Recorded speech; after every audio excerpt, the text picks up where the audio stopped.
ഹരി ഓം. കൽക്കി രൂപികളായിരിക്കുന്ന എല്ലാ നാരായണന്മാർക്കും ശിവഗീതാ പാഠത്തിലേക്ക് സ്വാഗതം. ഇന്ന് നമ്മൾ ശിവഗീതയുടെ 4-ാമത്തെ പാഠമാണ് പഠിക്കാൻ പോകുന്നത്. ഞാൻ നിങ്ങളുടെ സ്വന്തം വിഷ്ണുയോഗി ഷീലായ്യപ്പൻ. ഇന്ന് നമ്മൾ പഠിക്കാൻ പോകുന്ന ഈ ശിവഗീതാ പാഠത്തിന്റെ പേര് ഈഴവർ ശൈവർ എന്നാണ്. നമുക്കൊരു നിമിഷം പ്രാർത്ഥിക്കാം. ഓം നമോ ഭഗവതേ വാസുദേവായ. ഓം നമോ ദേവി വസുന്ധരായ നമഃ. വസുന്ധര എന്ന് പറഞ്ഞാൽ ഭൂമിദേവിയാണ്. വസുദേവൻ എന്ന് പറഞ്ഞാൽ നാരായണനാണ്. ഈ പ്രപഞ്ചത്തിന് ഒരു സൃഷ്ടാവേ ഉള്ളത്, സാക്ഷാൽ നാരായണനാണ്. ഈ പ്രപഞ്ചത്തിന് ഒരു മാതാവേ ഉള്ളത്, സാക്ഷാൽ ഭൂമിദേവിയാണ്. നമ്മുടെ എല്ലാം മാതാവും പിതാവുമായിരിക്കുന്നത് വസുന്ധരയും വസുദേവനുമാണ്. അവരുടെ സന്തതികളാണ് നമ്മൾ. നമ്മളുടെ എല്ലാ ഉള്ളിൽ ഭഗവാൻ നിറഞ്ഞിരിപ്പുണ്ട്. നമ്മളെല്ലാം നാരായണന്മാരാണ്. നാരായണൻ എന്ന് പറയുന്നത് നാരത്തിൽ കിടക്കുന്ന ശക്തി എന്നാണ് അർത്ഥം. നാരം അയനം യസ്യസ് നാരായണ. ഭഗവാൻ ഇല്ലാത്തൊരു വസ്തു പോലും പ്രപഞ്ചത്തിലില്ല. മണ്ണിലും വെണ്ണിലും തൂണിലും തുരുമ്പിലും നാരായണനുണ്ട്. ഓരോ തന്മാത്രയിലും ഓരോ കോശത്തിലും ഓരോ ആറ്റത്തിലും ഭഗവാനില്ലാത്ത ഒരു വസ്തുവും ഇല്ല. പിന്നെ നമ്മൾ ഈഴവർ ശൈവർ എന്ന പാഠമാണ് പഠിക്കാൻ പോകുന്നത്. ഷീലായ്യപ്പനായ എൻ്റെ ഷീല ടീച്ചറിൻ്റെ സമുദായം അല്ലെങ്കിൽ കുലമാണ് ഈഴവർ എന്ന് പറയുന്നത്. ഈഴവ കുലത്തിനെ പറ്റി കുറച്ച് കാര്യങ്ങൾ പറയാനുണ്ട്. സ്വന്തം കണ്ണിലെ കോലെടുത്തിട്ട് വേണം മറ്റൊരാളുടെ കണ്ണിലെ പൊടിയെടുക്കാനെന്നാണ് ഭഗവാനായ യേശുക്രിസ്തു അല്ലെ കർത്താവായ യേശുക്രിസ്തു പഠിപ്പിച്ചിരിക്കുന്നത്. അതുകൊണ്ട് ഞാൻ പറയാൻ പോകുന്ന കുറച്ച് കാര്യങ്ങൾ മനസ്സിലാക്കാൻ ശ്രമിക്കുക. ഒന്നാമതായിട്ട് ഈഴവരെന്ന് പറയുന്നത് ശരിക്കും ഭാരതത്തിലുള്ളവരല്ല. ശ്രീലങ്കയിൽ നിന്നും 18-ാം നൂറ്റാണ്ടിൽ മാർത്താണ്ഡവർമ്മ ചെത്താൻ കൊണ്ടുവന്ന ആളുകളാണ് ഈഴവരെന്ന് പറയുന്നത്. അവർ ശരിക്കും സിംഹളരാണ്. സിംഹളർ എന്ന് പറയുന്ന രാവണ വംശജരാണ്. ശ്രീലങ്കയിൽ പൊതുവെ ശൈവാരാധകരാണ്. രാവണൻ അല്ലെങ്കിൽ വിഭീഷണൻ ഇവരൊക്കെ എന്താ പറയുന്ന ശൈവന്മാരായിരുന്നു അല്ലെങ്കിൽ അസുരന്മാരായിരുന്നു. അസുരന്മാരുടെ ദൈവമാണല്ലോ ശിവന്. അപ്പൊ ശ്രീലങ്കയിൽ നിന്ന് വന്ന ആളുകളാണ് സിംഹളരായ ഈഴവർ. ഇവരിൽ ഓടുന്നത് അസുര രക്തമാണ്. എന്നാൽ ശ്രീലങ്കയിലും 2 തരം ആളുകളുണ്ട്. വിഷ്ണുവിനെ ഭജിക്കുന്നവരും ഉണ്ട്. വിഭീഷണന്റെ പിൻതലമുറക്കാരൊക്കെ വിഷ്ണു ഭക്തരാണ്. രാവണന്റെ പിൻതലമുറക്കാരെല്ലാം ശിവഭക്തരാണ്. ഇവര് ബ്ലഡിനൊക്കെ പ്രത്യേക ഗുണങ്ങളൊക്കെ ഉണ്ട്. അപ്പം ഈ ഈഴവരെ അസുരന്മാരായിരിക്കുന്ന ഈഴവരല്ല ശിവന്മാരായിരിക്കുന്ന ഈഴവരെ ഉദ്ധരിക്കാൻ വേണ്ടിയാണ് ശ്രീനാരായണ ഗുരു ഈ ഭൂമിയിൽ ജന്മമെടുത്തത്. അദ്ദേഹം ശരിക്കും പറഞ്ഞാൽ ശുക്രാചാര്യരുടെ പുനർജന്മമായിരുന്നു. അസുരന്മാരുടെ ഗുരുവാണ് ശുക്രാചാര്യര്, ദേവന്മാരുടെ ഗുരുവാണ് ബൃഹസ്പതി. അദ്ദേഹം അസുരന്മാരുടെ ഗുരുവായ ശുക്രാചാര്യരുടെ പുനർജന്മമായിരുന്നു. ഈ ശുക്രാചാര്യർ തന്നെയാണ് ത്രേതായുഗത്തിലെ ശ്രീലങ്കയിലുള്ള അസുരന്മാരെയും അസുരാണികളെയും ഒക്കെ കൊണ്ട് പടിഞ്ഞാറൻ മണലാരണ്യമായ അറേബ്യയിലൊക്കെ കൊണ്ടുപോയത്. ആ വകയിൽ അങ്ങനെ പിന്നീട് വന്ന ആളുകളാണ് ഇസ്ലാം മതം സ്വീകരിക്കുകയും പിന്നെ ഇസ്ലാം മതത്തിലുള്ള ശൈവരും. അപ്പൊ ഈഴവരിലും 2 തരം ആളുകളുണ്ട്. ശിവഭക്തരും ഉണ്ട്, വിഷ്ണു ഭക്തരും ഉണ്ട്. എന്നാൽ ശിവഭക്തരാണ് അതിൽ കൂടുതൽ. 67% ഈഴവരെന്ന് പറയുന്നത് ശിവഭക്തരാണ് അല്ലെങ്കിൽ ഭൗതികവാദികളാണ്. ശിവഭക്തർ തന്നെയാണ് ഭൗതികവാദികള്. 33% ആളുകളെ ഉള്ളൂ വിഷ്ണു ഭക്തരെന്ന് പറയുന്നത്. ഈ ഭൗതികവാദികളും ഒക്കെയാണ് CPM-കാരായിട്ട് മാറിയിരിക്കുന്നത്, കമ്മ്യൂണിസ്റ്റുകളായിട്ട് മാറിയിരിക്കുന്നതൊക്കെ ഈ ഈഴവരിലുള്ള ആളുകളാണ്.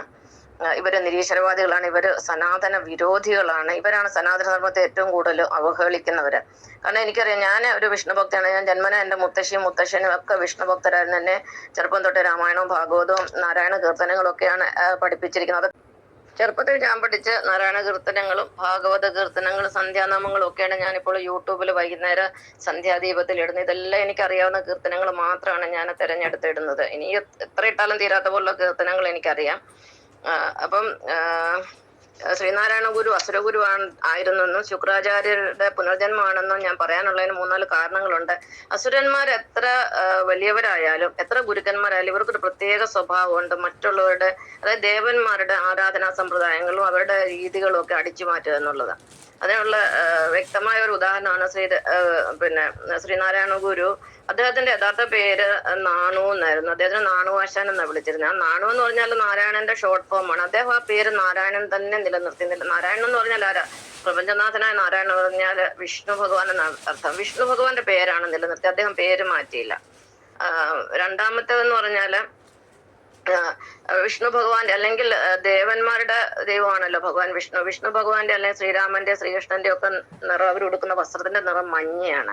അവരാണ് മഞ്ഞ് ഉപയോഗിക്കുന്നത്. അസുരന്മാരുടെ വസ്ത്രത്തിന് പൊതുവെ കറുത്ത കളറാണ്. കാരണം അവരെ അജ്ഞാനികൾ എന്നാണ് പറയുന്നത്. കാരണം അവരാണ് ഈ കറുത്ത വസ്ത്രങ്ങളൊക്കെ ഇഷ്ടപ്പെടുന്നത്. ദുഷ്ടകഥാപാത്രങ്ങളൊക്കെ ആണല്ലോ കറുത്ത വസ്ത്രം കൊണ്ട് കറുത്ത വസ്ത്രം ധരിപ്പിക്കുന്നത്. അല്ലെങ്കിൽ കറുത്ത വസ്ത്രം ധരിക്കുന്നവരൊക്കെ പൊതുവെ ദുഷ്ടകഥാപാത്രങ്ങളാണ്. നമ്മൾ കാണത്തില്ല അസുരാണികളൊക്കെ കറുത്ത ചാക്കിനകത്തൊക്കെ കയറി നടക്കുന്നത്. അപ്പം അദ്ദേഹം മഞ്ഞ വസ്ത്രം സ്വീകരിച്ചു. അത് ദേവന്മാരുടെ കളറാണ്. അല്ലാതെ ഒരു സന്യാസി എന്ന് പറഞ്ഞാൽ സാധാരണ കാവ്യവസ്ത്രമായിരിക്കും ഉപയോഗിക്കുന്നത്. പിന്നെ കറുത്ത വസ്ത്രം ഉപയോഗിക്കുന്ന സന്യാസിമാരൊക്കെ കുറവാണ്. എങ്കിൽ പോലും കാവ്യവസ്ത്രമാണ് ഉപയോഗിക്കുന്നത്. അദ്ദേഹം ആ ദേവന്മാരുടെ കളറ് ഇങ്ങോട്ട് കടമെടുത്തു. അതിനെയാണ് നമ്മൾ അടിച്ചു മാറ്റുക എന്ന് പറയുന്നത്. പിന്നെ മൂന്നാമത്തെ കാര്യം എന്ന് പറഞ്ഞാൽ അദ്ദേഹം ഒരു ജാതി ഒരു മതം ഒരു ദൈവം എന്ന് പറഞ്ഞാൽ നല്ലൊരു സന്ദേശമാണ്, ഇല്ലെന്ന് ഞാൻ പറയുന്നില്ല. പക്ഷേ അതിന്റെ അർത്ഥം എന്ന് പറഞ്ഞാൽ ദേവന്മാരും അസുരന്മാരും ഒന്നാണെന്ന് സ്ഥാപിക്കാനും അവരെ ഒന്നാക്കാനുമാണ് അദ്ദേഹം ശ്രമിച്ചത്. പക്ഷെ അത് ഒരിക്കലും നടക്കത്തില്ല. സൂര്യനെ ചന്ദ്രനെയും കൂടെ നമുക്ക് ഒരുമിപ്പിക്കാൻ പറ്റത്തില്ല. സ്വർണത്തിൽ നമുക്ക് ചെമ്പി ചേർക്കാം, പക്ഷേ അതിനകത്ത് ഇരുമ്പ് ചേർക്കാൻ പറ്റത്തില്ല.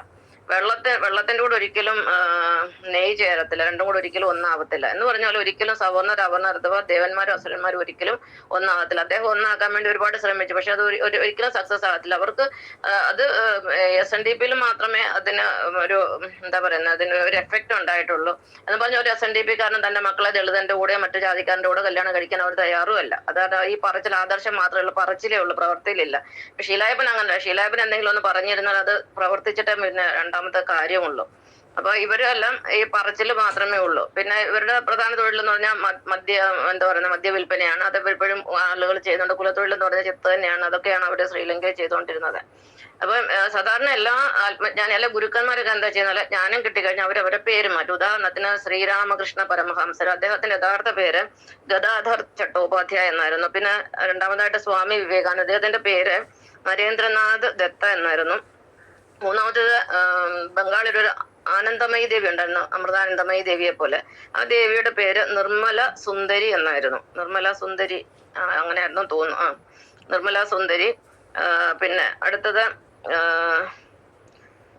മാതാ അമൃതാനന്ദമയി അമ്മയുടെ പേര് അറിയാമല്ലോ, പിന്നെ സുധാമണി എന്നാണ്. അവര് ഈ പിന്നെ അസുരന്മാര്, ഈ CPMകാരും മറ്റു അസുരന്മാരും ഒക്കെ വിളിക്കുന്നത് കടപ്പുറം സുധാമണി എന്നൊക്കെ വിളിച്ച് കളിയാക്കാറുണ്ട്. കാരണം ഇവർക്ക് ബോധം എന്ന് പറഞ്ഞൊരു സാധനമില്ല. അതാണ് അതിന്റെ സത്യം. ഇനി അതും പറഞ്ഞിട്ട് കാര്യമില്ല. അങ്ങനെ എല്ലാവരും പൊതുവെ ജ്ഞാനികളോ അല്ല ഞാൻ ആത്മദർശനം കിട്ടിക്കഴിഞ്ഞാൽ പേര് മാറ്റും. അപ്പൊ ഷിലായപ്പൻ എന്ന് പറഞ്ഞാൽ എനിക്ക് പേര് മാറ്റാമായിരുന്നു പിന്നെ 2007 തന്നെ. പക്ഷെ ഞാൻ അതിന് ശ്രമിച്ചില്ല. എനിക്ക് അതിന്റെ ആവശ്യമില്ല. കാരണം എനിക്കിപ്പം പേര് മാറ്റിയിട്ട് ഞാൻ ആശ്രമം ഒന്നും ഉണ്ടാക്കി ആരുടെയും പൈസ ഒന്നും അടിച്ചെടുത്ത് മാറ്റാൻ എനിക്ക് താല്പര്യമില്ല. ഞാൻ ജോലി ചെയ്ത് ജീവിക്കുന്ന ഒരു വ്യക്തിയാണ്. ഇപ്പൊ ഈ 62 വയസ്സ് കഴിഞ്ഞ് 63 ഞാൻ ജോലി ചെയ്താണ് ജീവിക്കുന്നത്. മാസം 35,000 രൂപ ശമ്പളം ഉണ്ട്. എന്റെ ആവശ്യത്തിനുള്ള കാശൊക്കെ, എനിക്ക് ഒരുപാട് ചെലവുകളുണ്ട്, എന്റെ പേഴ്സണൽ ചെലവുകളൊക്കെ. അതിനൊക്കെ ഞാൻ ഉപയോഗിക്കുന്നത്. എനിക്ക് ആരുടെയും മുന്നേ കൈ നീട്ടുന്നതോ അല്ലെങ്കിൽ മറ്റുള്ളവരോട് ചോദിക്കുന്ന മകന് നല്ല ജോലിയുണ്ട്, സോഫ്റ്റ്വെയർ എഞ്ചിനീയർ ആണ്. മോളിപ്പം ഗൾഫിൽ പോയിട്ടുണ്ട്, ഹസ്ബൻഡ് ജോലി ചെയ്തിട്ടുണ്ട്. ഞാൻ ഇവരുടെ ആരുടെയും 10 പൈസ ഇന്നുവരെ വാങ്ങിച്ചിട്ടുമില്ല. എനിക്കതിന്റെ ആവശ്യവുമില്ല. കാരണം നമ്മൾ ഒരാളുടെ അങ്ങനെ ഒരു അറ്റാച്ച്മെന്റ്, ഒരു കടപ്പാട് വന്നു കഴിഞ്ഞാൽ നമുക്ക് അവരുടെ മുന്നിൽ തലകുനിക്കുന്ന അല്ലെങ്കിൽ അവരുടെ അടിമയാകുന്നതിന് തുല്യമാണെന്നുള്ള വിചാരമാണ് എന്റെ ചെറുപ്പം തൊട്ടേ ഉള്ളത്. ഇനിയിപ്പോൾ അത് മാറ്റാനൊന്നും പറ്റത്തില്ല. അപ്പം അങ്ങനെ എല്ലാവരും പേര് മാറ്റുന്നു. പിന്നെ പക്ഷെ ശ്രീനാരായണ ഗുരു പേര് മാറ്റിയിട്ടില്ല. അതാണ് അവിടുത്തെ ഒരു വ്യത്യാസം. അപ്പം ശൈവരെയും വൈഷ്ണവരെയും ഒന്നാണെന്നുള്ള കൺസെപ്റ്റിലാണ് അദ്ദേഹം ഒരു ജാതി ഒരു മതം ഒരു ദൈവം എന്ന് പറഞ്ഞ ആ ഒരു തത്വം ഇറക്കിയത്. പക്ഷെ അത് ഈ ലോകത്തെങ്ങും അത് പ്രാവർത്തിയമാക്കുക സാധ്യമല്ല. ഇനി നമുക്ക് കുറച്ച് പ്രത്യേകതകൾ പഠിക്കാം. ഈ SNDPക്കാരുടെ പ്രത്യേകതകൾ. കാരണം ഇവർ അസുര രക്തമാണ്, ഇവരിൽ ഓടുന്ന DNA രക്തമാണ്. പൊതുവെ ഇവർ സനാതന വിരോധികളാണ്. ഒന്നാമത്തെ കാര്യം എന്ന് പറഞ്ഞാൽ നമ്മുടെ പിണറായി വിജയൻ, അല്ലെങ്കിൽ നമ്മുടെ മുഖ്യമന്ത്രി, നമ്മുടെ കേരളത്തിലെ രാജാവിനെ തൊട്ട് നോക്കിക്കഴിഞ്ഞാൽ ആദ്യത്തെ ഒരു സ്വഭാവം എന്ന് പറഞ്ഞാൽ അഹങ്കാരമാണ്.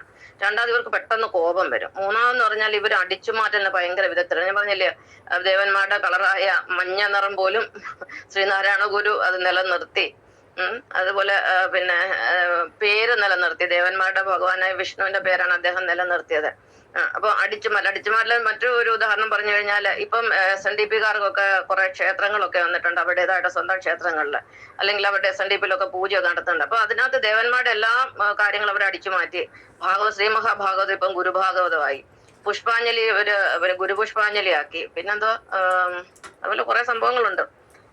അമ്പലങ്ങളിലെ അന്നദാനം അത് മഹാപ്രസാദമാക്കി. എല്ലാം അതേ രീതികൾ തന്നെ ഇങ്ങോട്ടിങ്ങ് അടിച്ചു മാറ്റി എന്നുള്ളതാണ്. അപ്പൊ ഇവർ അടിച്ചു മാറ്റുന്ന വിദഗ്ധരാണ്, ഒരു സംശയവുമില്ല. അത് സഹോദരന്മാരുടെ സ്വത്ത് ഇവരെല്ലാം അടിച്ചു മാറ്റി. ഒരു യാതൊരു സഹോദര സ്നേഹം ഇവർക്കില്ല എന്നുള്ളത് എനിക്കറിയാം. എന്റെ കുടുംബത്തിൽ എനിക്കറിയാവുന്ന വീടുകളിലെല്ലാം സഹോദരങ്ങളെല്ലാം അങ്ങോട്ടും ഇങ്ങോട്ടും അടിച്ചു പിരിഞ്ഞിരിക്കുകയാണ്.